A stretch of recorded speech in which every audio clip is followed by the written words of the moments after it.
નમસ્કાર દર્શક મિત્રો, બોટાદ દસ્તક ન્યૂઝમાં આપનું હાર્દિક સ્વાગત છે। હું છું પાયલ મકવાણા। આપ જોઈ રહ્યા છો બોટાદ દસ્તક ન્યૂઝ। હવે પછીના સમાચાર વિગતવાર। મને તમારો દીકરો ગમતો જ નહોતો, નવવધુ જ નીકળી પતિની હત્યાની માસ્ટરમાઇન્ડ। જ્યારે ઇન્દોરની સોનમ જેવો જ કેસ અડાલજમાં બન્યો। અમદાવાદના વટાવમાં રહેતો ભાવિક પોતાના લગ્નના ચોથા દિવસે બપોરે અચાનક જ ગુમ થઈ ગયો। ભાવિક ગાંધીનગર નજીક આવેલા કોટેશ્વર ગામમાં પોતાની સાસરીમાં પત્નીને તેડવા જતો હતો, પરંતુ ઘરેથી નીકળ્યા બાદ તે કોટેશ્વર ન પહોંચ્યો। કોટેશ્વર પાસે મહાદેવ મંદિર જવાના રસ્તે તેનું એક્ટિવા મળ્યું, પણ ભાવિકનો પતો ન લાગ્યો। પરિવારના લોકોએ આસપાસમાં પૂછપરછ કરી તો એક અજાણ્યા શખ્સે ચોંકાવનાર દાવો કર્યો હતો। આ એક્ટિવાવાળા ભાઈનો ઇનોવા કાર સાથે એક્સિડન્ટ થયો હતો। પછી એ જ કારમાં આવેલા 3 લોકો તેને ઉપાડી ગયા। મેં પૂછ્યું તો બોલ્યા હતા, અમારા જમાઈ છે, અમે તેમને દવાખાને લઈ જઈએ છીએ। ભાવિકના પરિવાર અને સાસરી પક્ષે ગાંધીનગર સિવિલ હોસ્પિટલમાં તપાસ કરી, પણ ત્યાં ભાવિક ન મળ્યો। ઘરેથી નીકળતા પહેલાં ભાવિકે પિતા કનૈયાલાલને કહ્યું હતું, પપ્પા, હું પાયલને લેવા જાઉં છું। મારી પત્ની લગ્નથી નાખુશ હોય એવું મને લાગે છે। એટલે ભાવિકના પિતાને એકવાર પુત્રવધુ પણ શક ગયો અને પૂછ્યું પણ ખરું કે મારા દીકરાના ગુમ થવામાં તારો હાથ છે? જોકે પાયલે ના પાડી દીધી હતી। હવે આ કેસમાં પોલીસની એન્ટ્રી થઈ અને સાંજ પડતા સુધીમાં પોલીસે ચારેય દિશામાં તપાસ કરી। આખરે શંકાની સોય ભાવિકની પત્ની પાયલ પર જઈને જ અટકી, કારણ કે ભાવિકના પિતા કનૈયાલાલે સવારે દીકરા સાથે થયેલી વાતચીત પોલીસને જણાવી દીધી હતી। ક્રાઇમ ફાઇલના આજના એપિસોડમાં વાંચો, પિતા અને દાદા સાથે મુલાકાત બાદ ભાવિક ક્યાં ગયો? તેનું એક્ટિવા કોટેશ્વર મંદિર સુધી કેવી રીતે પહોંચ્યું? અકસ્માત બાદ તેને ઇનોવા કારમાં લઈ જનાર એ 3 શખ્સ કોણ હતા અને આ આખા પ્રકરણમાં તેની પત્નીનો રોલ શું હતો? સાંજ પડી ગઈ હતી। પાયલના ઘરે પરિવારના તમામ સભ્યો તેમજ તેની સાસરી પક્ષના લોકો ઉદાસ આંખો લઈને બેઠા હતા। આ સમયે ફરી એકવાર પાયલને પૂછવામાં આવ્યું, પરંતુ ફરી તેણે ગલ્લા તલ્લા કર્યા। જોકે તમામ લોકોએ પાયલને વિશ્વાસમાં લીધી અને ભાવિક સાથે બનેલા કોઈ બનાવ વિશે એ શું જાણે છે એ કહી દેવા કહ્યું। આ વખતે તેનું મૌન તૂટ્યું, નીચે ઝૂકેલું માથું ધીમે ધીમે ઊંચું થયું અને પાયલે જે કહ્યું એ એક એવું સત્ય હતું જેણે તમામ લોકોના હૃદયમાં ફાળ પાડી દીધી હતી। પાયલે સસરાની આંખોમાં જોઈ ઠંડા અવાજે કહ્યું, મને તમારો દીકરો પસંદ નથી। 4 વર્ષથી હું કલ્પેશના પ્રેમમાં છું। એ મારા મામાનો દીકરો છે અને દસકોઈ પાસે આવેલા કુબડથલ ગામમાં રહે છે। હું તેને પ્રેમ કરું છું અને તેની સાથે જ રહેવા માંગુ છું। પાયલની આ વાતે આખા ઘરમાં સન્નાટો પ્રસરાવી દીધો। તે થોડીવાર મૌન રહી અને ફરી પાછું બોલવાનું શરૂ કર્યું। પાયલે કહ્યું, મારા લગ્ન થયા ત્યારે જ મેં કલ્પેશને જણાવ્યું હતું કે આપણે એક થવું હોય તો મારા પતિ ભાવિકને વચ્ચેથી હટાવવો પડશે। આપણે એક પ્લાન બનાવીએ અને ભાવિકને આપણા રસ્તા વચ્ચેથી કાઢી નાખીએ। ભાવિક મને તેડવા આવવાનો હતો એ નક્કી હતું, એટલે અમે એ રીતે પ્લાન બનાવ્યો। મેં કલ્પેશને ફોન કરીને કહ્યું હતું કે ભાવિક મને તેડવા માટે આવે ત્યારે તું તેને રસ્તામાં જ પતાવી દેજે। જરૂર પડે તો 2-3 વિશ્વાસુ માણસોને પણ સાથે રાખજે।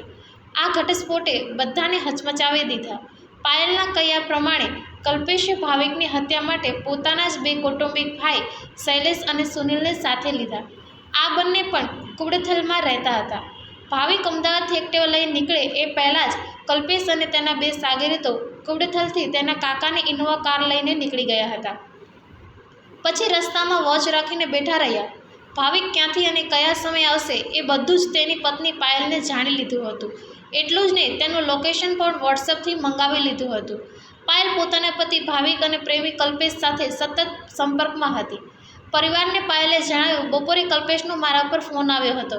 તેણે મને કહ્યું હતું કે અમે ભાવિકને ઉઠાવી લીધો છે, કોટેશ્વરથી નીકળી ગયા છીએ। એ પછી અમારે કોઈ વાત થઈ નથી। અત્યારે એ ક્યાં છે એની મને કોઈ જાણકારી નથી। ગુનેગાર નજર સામે જ હતો, પણ ભાવિક સાથે કલ્પેશ અને તેના 2 સાગરીતોએ શું કર્યું હશે એ વાતની ચિંતા બધાને થવા લાગી। પરિવારના લોકોએ તરત જ ગાંધીનગર પોલીસ કંટ્રોલ રૂમમાં ફોન કર્યો। થોડીવારમાં તો અડાલજ પોલીસ અને ગાંધીનગર લોકલ ક્રાઇમ બ્રાન્ચની ટીમ કોટેશ્વરમાં દંતાણી પરિવારના ઘરે આવી પહોંચી। પોલીસે પાયલની પૂછપરછ કરી અને આ સાથે જ તેનો ફોન પર ચેક કર્યો, જેમાં કલ્પેશ સાથે થયેલી વાતચીત, વોટ્સએપ મેસેજ અને લોકેશન વગેરેની જાણકારી મળી આવી। બીજી તરફ ગાંધીનગર પોલીસે ટેકનિકલ સર્વેલન્સ પણ શરૂ કરી દીધું હતું। આરોપીઓના મોબાઈલના લોકેશનથી માંડીને કોટેશ્વરમાં જ્યાંથી એક્ટિવા મળ્યું ત્યાંથી ઘટના સ્થળ અને આસપાસના સીસીટીવી ચેક કરવા લાગ્યા। પોલીસ તપાસમાં જાણવા મળ્યું કે સાંજના સમયે આરોપીઓ પોતાના ઘરે આવી ગયા હતા, પછી રાતના અંધારામાં ક્યાંક ગુમ થઈ ગયા હતા. પોલીસે આખી રાત ત્રણેય આરોપીની શોધખોળ કરી સવારના 5 વાગ્યા સુધીમાં ઝડપી પાડ્યા. પાયલનો પ્રેમી કલ્પેશ પોતાના ઘરની નજીકથી જ ઝડપાઈ ગયો, જ્યારે બાકીના 2 આરોપી શૈલેષ અને સુનિલ ખેતરોમાં સંતાઈ ગયા હતા, ત્યાંથી ઝડપી લેવામાં આવ્યા હતા. પાયલ પાસેથી એટલી જાણકારી તો મળી ચૂકી હતી કે સાસરીમાં પહોંચે એ પહેલાં જ ભાવિકને રસ્તા વચ્ચે રોકી લેવામાં આવ્યો હતો. પછી કલ્પેશ અને તેના 2 કૌટુંબિક ભાઈ ભાવિકને ક્યાં લઈ ગયા એ જાણકારી માટે ઝડપાયેલા 3 આરોપીની કડકાઈથી પૂછપરછ શરૂ થઈ હતી. પોલીસની કડક પૂછપરછમાં આરોપીઓએ ભયંકર સત્ય ખોલ્યું. આરોપીઓએ આપેલી જાણકારી પ્રમાણે પાયલ ભાવિકનું લોકેશન જાણીને કલ્પેશને કહેતી હતી. કલ્પેશ પોતાના પિતરાઈ ભાઈઓ સાથે કોટેશ્વર ગામની સીમમાં ઊભો રહીને ભાવિકની રાહ જોતો હતો. ભાવિક એક્ટિવા લઈને આવતો દેખાયો એટલે ત્રણેય લોકો પણ ઇનોવામાં સવાર થઈ ગયા. થોડે આગળ જઈને ભાવિકની એક્ટિવા સાથે ઇનોવા અથડાવી દીધી. ટક્કર વાગતા જ ભાવિકનું બેલેન્સ બગડતા તે એક્ટિવા લઈને રસ્તા વચ્ચે જ પડી ગયો. પછી ડ્રામા શરૂ થયો. કલ્પેશે ગાડી રોકી અને સાવ જ અજાણ્યો બનીને ગાડીની બહાર આવ્યો. પછી અચાનક જ જાણે ભાવિકને ઓળખી ગયો હોય એમ વર્તવા લાગ્યો, કારણ કે ભાવિક અને પાયલના લગ્નમાં કલ્પેશ પણ આવ્યો હતો અને બંને વચ્ચે મુલાકાત પણ થઈ હતી. કલ્પેશે ભાવિકને પૂછ્યું કે કુમાર, તમને વાગ્યું તો નથી ને? એટલામાં તેના 2 સાથીદાર શૈલેષ અને સુનિલ પણ કારમાંથી બહાર આવી ગયા હતા. આ સમયે રસ્તા પર ઓછી અવરજવર હતી, જેથી ત્રણેય લોકો ભાવિકને ત્યાં જ મારી નાખવાની ફિરાકમાં હતા.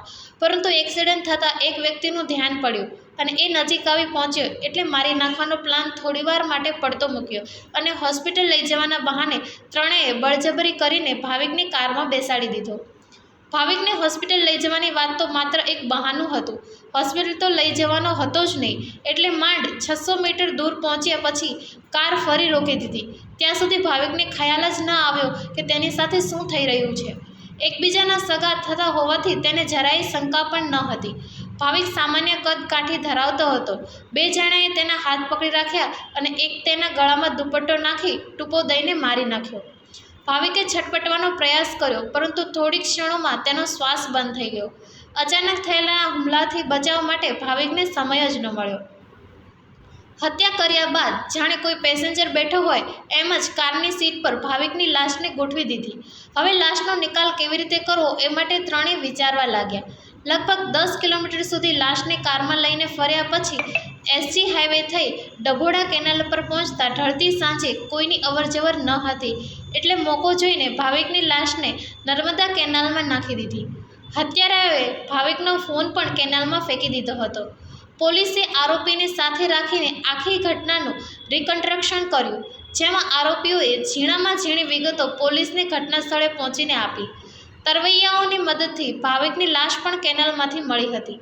આ ઘટનાએ 2 પરિવારના સંબંધોને કાયમ માટે તોડી નાખ્યા અને એક એવું સત્ય બહાર આવ્યું જે પ્રેમ, વિશ્વાસઘાત અને હત્યાની નિર્દય ગાથા બની રહ્યું છે.